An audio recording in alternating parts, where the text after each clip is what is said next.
Salut à toi, cher P1. Ce cours va traiter du métabolisme glucido-lipidique en 2 parties. Je mettrai en description un sommaire pour vous aider à vous situer. C'est un cours, je ne dirais pas à par cœur, puisqu'il y a beaucoup de logique et toutes les réactions se suivent ou se complètent. Les régulations sont souvent intuitives. Il faut juste bien connaître le nom des enzymes, les étapes réversibles, les produits, tout ça quoi. Je te conseille donc de faire une fiche pour chaque réaction que tu reliras souvent avant de dormir, entre 2 ED, dans le train, voilà.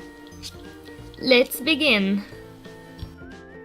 Les glucides sont les constituants majeurs de la biomasse. Ils représentent 50% des calories apportées par l'alimentation.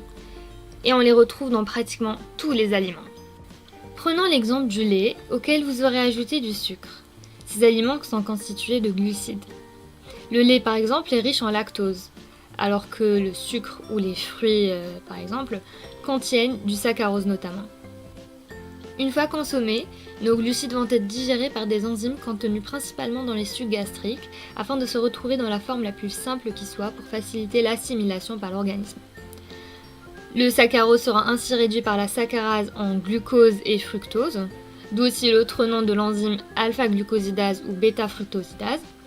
Les lactoses, quant à eux, seront réduits en galactose et glucose par des lactases, ou bêta-galactosidase. Petite parenthèse, le glucose n'implique pas ici son carbone réducteur dans cette liaison, c'est pour cela qu'on ne nomme pas l'enzyme selon cette ose. Ok, les sucres sont arrivés au niveau de l'intestin grêle. Ils vont devoir passer la barrière constituée d'entérocytes, qui sont les cellules intestinales, afin de se retrouver dans la circulation sanguine et puis être distribués aux différentes cellules qui en ont besoin pour fonctionner. Pour ce faire, les sucres vont avoir recours à des canaux ou des transporteurs. Le glucose passera principalement grâce à un cotransporteur Symport SGLT1, secondairement actif. Bon, c'est un nom compliqué, mais juste pour dire que le glucose passe en même temps que les ions sodium et dans le même sens. Puis ce transport est dit secondairement actif car il fonctionne grâce au gradient de concentration de sodium maintenu constant par la pompe NAK au pôle basal de la cellule qui, elle, consomme de l'ATP. Le galactose utilisera aussi ce transporteur, tandis que le fructose passera par diffusion facilitée par GLUT5. Puis, une fois à l'intérieur de nos cellules, les sucres sortiront par le pôle basolatéral par un canal commun, GLUT2, pour finalement se retrouver dans la circulation sanguine et être acheminés vers les cellules. Concentrons-nous sur le glucose maintenant. En situation d'anaérobie, il peut être directement utilisé par la cellule et faire l'objet d'une glycolyse cytosolique afin d'être transformé en énergie utilisable directement par l'organisme, l'ATP. Mais cette voie ne produit que 2 ATP par cycle. Heureusement, si les conditions le permettent, entre autres s'il y a des mitochondries et de l'oxygène, le glucose transformé en pyruvate sera encore oxydé en acétyl-CoA. Et celui-ci entrera dans le cycle de Krebs afin de fournir encore plus d'énergie, soit en théorie 38 ATP. En comptant évidemment la conversion des NADH-H+, et des FADH2. Mais généralement après un repas, en situation postprandiale donc, on ingère plus de glucides que ce dont on a besoin, et ce dernier ne sera donc pas utilisé tout de suite. Il faut donc une voie de stockage. Chez les animaux, le glucose est principalement stocké dans les muscles et dans le foie sous forme de glycogène. Chez les végétaux par contre, il sera stocké sous forme d'amidon. Ce sont 2 polymères de glucose avec 2 formes similaires, l'amidon étant juste moins ramifié que le glycogène. Bref, cette voie de stockage se nomme la glycogénogénèse.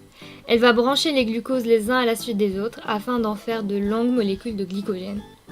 C'est bien joli de stocker, mais on sait que les cellules ne peuvent utiliser directement le glycogène pour produire de l'énergie. Elles peuvent le faire uniquement lorsque ce dernier est fragmenté sous forme de glucose.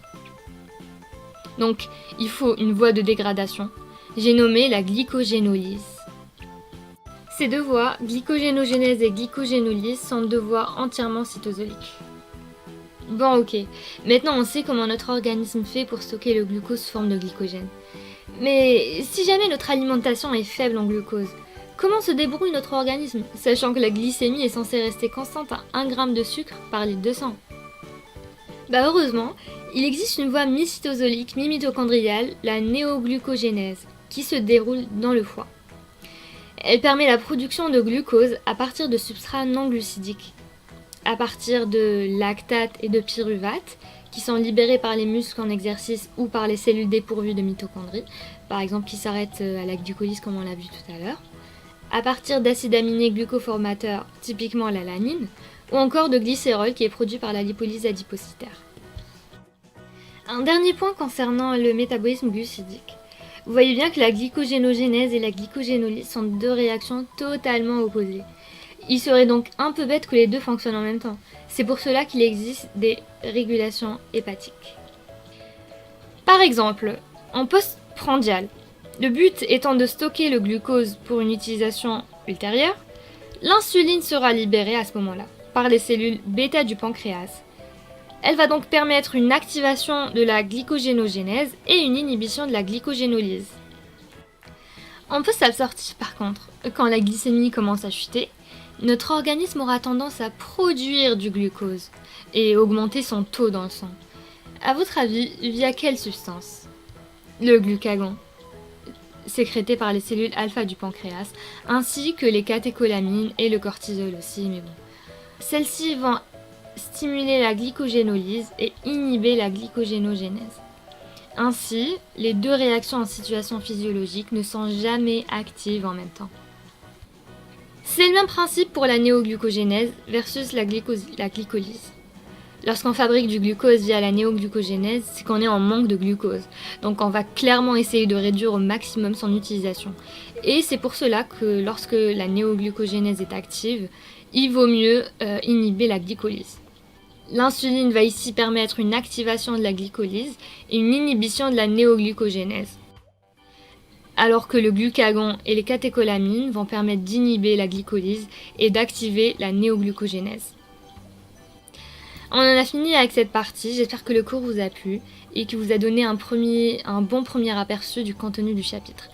N'hésitez pas à nous laisser vos impressions, nous poser des questions, nous donner des idées d'autres vidéos à faire, nous dire s'il y a des erreurs, ça peut arriver, et puis partager avec vos amis. Voilà. Bon courage et puis gardez moral.